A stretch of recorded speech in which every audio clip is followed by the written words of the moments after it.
Today I'd like to talk to you about how to make a long exposure waterfall picture on your iPhone. I recently discovered how to do this, and I'm excited to share this information to people who don't know. Before we begin, I'd really appreciate it if you subscribe to my YouTube channel, and if you like this video, please hit the like button right below.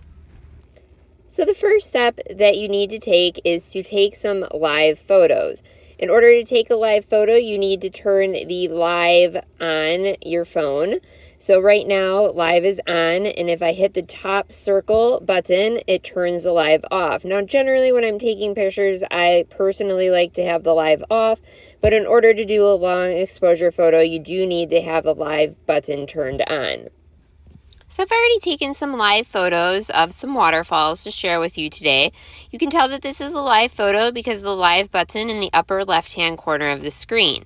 So after you've taken your live photo, the first thing you want to do is swipe up on your picture. It'll show you some effects: live, loop, which will play the waterfall continuously, which is pretty neat, bounce, where the water will go back and forth, and then long exposure, which is what this video is about today. So go ahead and click on the long exposure, and it'll turn this photo into a long exposure photo, giving it that nice, full, beautiful picture. Now, I did play around with this for some things that were not waterfalls. This is a picture of some buffalo, and if I try the long exposure on it, all it does is make the picture very blurry, so it's not a great option.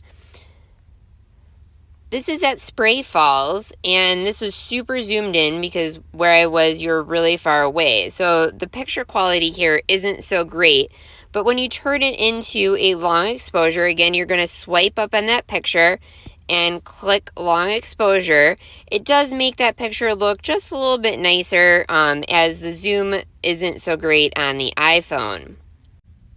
So this one here is already a long exposure that I've created, and you can go backwards the other way. So say you want to not have it be a long exposure anymore, you do the same process. You swipe up on the photo and you can turn it back into a live picture.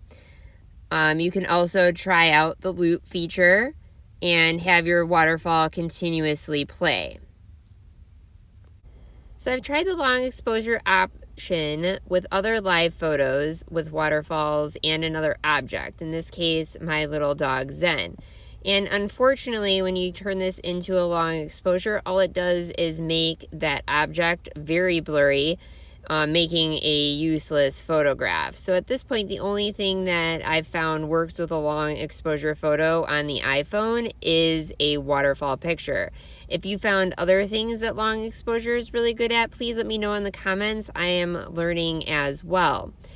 If you've liked this video today, please subscribe to my YouTube channel and give the video a like, and thanks for watching.